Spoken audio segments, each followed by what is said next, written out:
রাষ্ট্রপতির মতো চরিত্র, আওয়ামী লীগের মতো চরিত্র এরা ধারণ করছে এই জুলাইয়ের যোদ্ধারা, এটা আমার জন্য খুব দুঃখের কষ্টের বিষয়। পুলিশের ইন্সপেক্টর জেনারেল সাহেব উনি বলছেন যে জুলাই অভ্যুত্থানে পুলিশও মাঠে ছিল, নিয়াজিও তো ৭১ সালে মাঠে ছিল।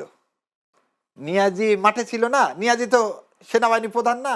তাহলে তাহলে নিয়াজিও মুক্তিযোদ্ধা। যারা নীতি আদর্শ বিবর্জিত করে নিজেদের সব কিছু ত্যাগ করে, ওই যে একটু আগে বললাম না যে রাষ্ট্রপতির মতন আর একটা দলে চলে গেছে সামান্য ক্ষমতার স্বাদ পাওয়ার জন্য, তারা আর যাই বলুক তাদের এই কথাগুলো মানুষ বিশ্বাস করবে বলে আমার বিশ্বাস না। বিরোধী দলে কিন্তু টেকনোক্র্যাট মন্ত্রী হিসাবে ছায়ামন্ত্রী হওয়ার কোনো সুযোগ নাই।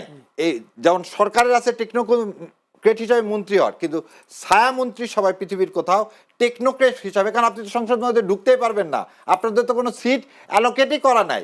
জনাব শাহরিয়ার, আজকে জাতীয় সংসদের বিরোধী দলীয় নেতা ও জামায়াত ইসলামের আমির ডাক্তার মোহাম্মদ শফিকুর রহমান তার পররাষ্ট্র বিষয়ক উপদেষ্টা অধ্যাপক মোহাম্মদ মাহমুদুল হাসানকে পররাষ্ট্র মন্ত্রণালয়ে মন্ত্রীর পদমর্যাদায় পদায়নের জন্য পররাষ্ট্রমন্ত্রী খলিলুর রহমানকে অনুরোধ জানিয়েছেন। তার এই বক্তব্যে কেউ কেউ বলছেন জামায়াত একটু এখন ক্ষমতার স্বাদ নিতে যাচ্ছে এই ধরনের প্রস্তাবে। প্রথম কথা হলো যে আপনার মাধ্যমে এটা পরিষ্কার করে দিই, কারণ I was very connected to this letter.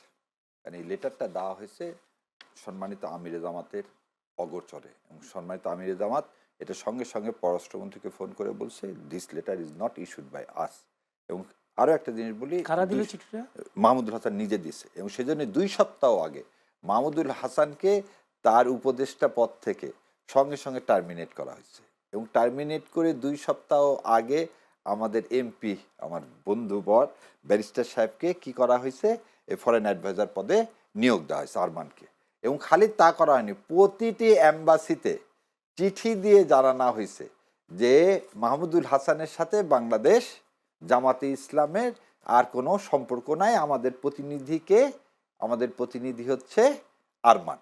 এবং এইখানে যে কথাটা, এই চিঠিটার কথা বলছে, এটা একটা উনি কিভাবে এতদিন আমাদের সাথে থেকে, মানে বাংলাদেশ জামাত ইসলামের সাথে থেকে এই ধরনের একটা চিঠিটা ওনার দেওয়াটা কোনোভাবেই মাহমুদুল হাসানের উচিত হয়নি। এবং জামায়াত আমিরের স্বাক্ষর ছাড়া এটা তো দেখেন আপনি স্বাক্ষর নেই। মেল দিয়েছে, হ্যাঁ মেল দিয়েছে। এবং এই যে মাহমুদুল হাসান যেটা স্বাক্ষরবিহীন, এবং আমিরে জামাত বলছে তার সাথে যে কথা হয়েছে সেই কথাতে কি বলা হয়েছে, যেমন বিভিন্ন সংসদীয় কমিটি থাকে না, সে কমিটি তাকে কি করা যেতে পারে, নেওয়া যেতে পারে। সে তো এমপি না, আপনি একটা জিনিস বোঝেন, মাহমুদুল হাসান তো এমপি না, সে বলতে পারতো যে সংসদীয় যে বৈদেশিক কমিটি আছে সেই কমিটিতে আমাকে কি করা হোক, কারণ টেকনোক্র্যাট, আবার একটা জিনিস বুঝেন, বিরোধী দলে কিন্তু টেকনোক্র্যাট মন্ত্রী হিসাবে ছায়ামন্ত্রী হওয়ার কোনো সুযোগ নাই। এই যেমন সরকারের আছে টেকনোক্র্যাট হিসাবে মন্ত্রী হওয়ার, কিন্তু ছায়ামন্ত্রী সবাই পৃথিবীর কোথাও টেকনোক্র্যাট হিসাবে, কারণ আপনি তো সংসদ মধ্যে ঢুকতেই পারবেন না, আপনাদের তো কোনো সিট অ্যালোকেটই করা নাই, তাহলে আপনি বাইরে থেকে বক্তব্য দিয়ে তার ছায়ামন্ত্রী হয় না। ছায়ামন্ত্রী মানে কি, ওখানে আপনাকে ভিতরে বসে থেকে আপনাকে কি করে প্রস্তাব দিতে হবে, বিল দিতে হবে, বিল পাস হবে। সো এই যে মাহমুদুল হাসানের বিষয় হয়তো এইটাকে কথা বলা, কিন্তু তিনি ওটাকে এইভাবে মন্ত্রী পদমর্যাদায় নিয়ে যে উনি এটা কি জন্য করছেন ওনার ব্যক্তিগত, সেজন্য তাকে শোকজ করা হয়েছে।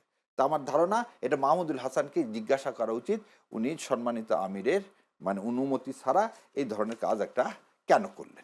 আরেকটা প্রশ্ন, বারবার নাসিরউদ্দিন পাটোয়ারিকে নিয়ে বেশ সেই নির্বাচনের আগ মুহূর্ত থেকে শুরু করে মির্জা আব্বাসকে বিভিন্ন ধরনের অশালীন বক্তব্য, গত পরশু একই বক্তব্য দিয়েছেন। যদি বলি এখন বিএনপির নতুন নেতা যদি বলি গণ অধিকার পরিষদের সাবেক সাধারণ সম্পাদক রাশেদ খান, তিনি বলেছেন হ্যাঁ নাসিরউদ্দিন পাটোয়ারিকে জামাত ইউজ করছেন। এইখানে একটা কথা কি বলি ভাই, হঠাৎ করে একটা জিনিস, সেদিন মধ্যে পুলিশের ইন্সপেক্টর জেনারেল সাহেব উনি বলছেন যে জুলাই অভ্যুত্থানে পুলিশও মাঠে ছিল। তো হঠাৎ করে আমার এক বন্ধু ফোন দিছে ইংল্যান্ড থেকে, সে হোয়াটসঅ্যাপেও লিখছে যে কি নিয়াজিও তো ৭১ সালে মাঠে ছিল। নিয়াজি মাঠে ছিল না? নিয়াজি তো সেনাবাহিনী প্রধান না? তাহলে নিয়াজিও মুক্তিযোদ্ধা। নিয়াজিও মুক্তিযোদ্ধা। ঠিক আপনার এই কথাটা বলতেছি, শোনেন, আব্বাস সাহেব যদি মানহানি হতো তাহলে উনি আবার যে লোক মামলা করলো তাকে শোকজই করলেন কেন? ইজ্জত ভাই, বড় হলে ছোটরা কি সন্তান যারা হয় তাদেরকে কি হতে হবে, তাদেরকে আমাকে দেখে রাখতে হবে যাতে আমার ইজ্জতটা রক্ষা পায়। আমি এখন ইজ্জত যদি আমি নষ্ট করার জন্য উঠে পড়ে লাগি, তাহলে তো আমি কারণ আপনি বেইজ্জতি বক্তব্য শুনে পরের দিন কি করলেন, মামলা তুলে নিলেন। তো বেইজ্জতি হওয়ার আগে আপনার হুঁশ হচ্ছে না কেন? আর এই যে মামলা তো বলে উনি করেন নাই। না না, মামলা যে করছে তাকে শোকজ করলে সে উল্টো করলো, তার কার ইশারা? আরে ভাই, এদিক দিয়েও খাওয়া যায় আর এদিক দিয়েও খাওয়া একই। আর দ্বিতীয় যে কথা, জামাত ইউজ করার, জামাত কোনদিন কাউকে ইউজ করে না।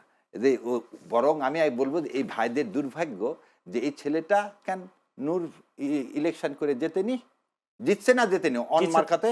তাহলে রাশেদ যে এই কথাগুলো বলতেছে, তিনি তো জুলাইকে ধারণ করে তো তার তো এই কথাই উচিত ছিল না। সে বা যারা যারা নীতি আদর্শ বিবর্জিত করে নিজেদের সব কিছু ত্যাগ করে, ওই যে একটু আগে বললাম না যে রাষ্ট্রপতির মতন আর একটা দলে চলে গেছে সামান্য ক্ষমতার স্বাদ পাওয়ার জন্য, তারা আর যাই বলুক তাদের এই কথাগুলো মানুষ বিশ্বাস করবে বলে আমার বিশ্বাস না। বরং এই রাষ্ট্রপতির মতো চরিত্র, আওয়ামী লীগের মতো চরিত্র এরা ধারণ করছে এই জুলাইয়ের যোদ্ধারা, এটা আমার জন্য খুব দুঃখের কষ্টের বিষয়। জি, ধন্যবাদ, অসংখ্য ধন্যবাদ। দর্শক, আমরা আলোচনা করছিলাম বেশ কয়েকটি বিষয় নিয়ে, সমসাময়িক বিষয়গুলো নিয়ে আলোচনা হচ্ছিল। আলোচনায় ছিলেন ব্যারিস্টার নাসিরউদ্দিন পাটোয়ারির বিষয়ে একটু জাস্ট বলি। নাসিরউদ্দিন পাটোয়ারি ধরেন খুবই কম, হ্যাঁ, এই জুলাই আন্দোলনে তার অনেক বড় একটা অবদান আছে, এটা অস্বীকার করার কোনো সুযোগ নেই, আমাদের এই সহযোদ্ধা ছোট ভাই। তবে তার সাম্প্রতিক সময়ে যে লাগামহীন বক্তব্য, এখান থেকে আসলে তার কিছুটা সংযম পালন করা উচিত। ধরেন আমরা রাজনীতির একটা পরিবর্তন নিয়ে আসতে চাই, এই পরিবর্তনটা আসবে কিভাবে? আমাদের কর্মকাণ্ড, রাজনৈতিক অ্যাক্টিভিটি, আমাদের বক্তব্য, কথার মাধ্যমেই তো। কারণ আমি যদি আমার এই বক্তব্যের মাধ্যমে বারবার ধরেন যে এক ধরনের একটা ওই পুরাতন ধারার যে গালিগালাজ করা বা ধরেন যে স্ল্যাং ল্যাঙ্গুয়েজ ইউজ করে বক্তব্য দেওয়া, এটা আসলে কোনোভাবেই কাম্য না। তো নাসিরের প্রতি আমার এটা আহ্বান যে ওর এই লাগামহীন বক্তব্যকে টেনে ধরতে হবে। জি, হ্যাঁ, ধন্যবাদ, অসংখ্য তবে ধন্যবাদ। ও একজন ধরেন যে সত্যিকার অর্থে যোদ্ধা। জি, এখনো যোদ্ধা। অসংখ্য ধন্যবাদ। দর্শক, বলছিলাম আলোচনায় ছিলেন ব্যারিস্টার এএসএম শাহরিয়ার কবির, আইনজীবী, বাংলাদেশ সুপ্রিম কোর্ট। আলোচনায় ছিলেন ফারুক হাসান, সিনিয়র সহসভাপতি, মুখপাত্র, গণ অধিকার পরিষদ। দুজনকে অসংখ্য ধন্যবাদ আজকে অনুষ্ঠানে সময় দেওয়ার জন্য। দর্শক, আপনারাও আপনাকে আজকের এই প্রাণবন্ত আলোচনায় এতক্ষণ ধৈর্য ধরে আমাদের এই অনুষ্ঠান দেখবার জন্য আপনাদের প্রাণঢালা ও বিনোদন শুভেচ্ছা জানিয়ে আজকের মতো এখানে শেষ করতে চাই। চ্যানেল সংলাপ অনুষ্ঠান আগামীকাল একই সময়ে এই অনুষ্ঠান দেখবার আমন্ত্রণ জানিয়ে আজকের মতো এখানে বিদায় নিচ্ছি। ভালো থাকবেন সবাই।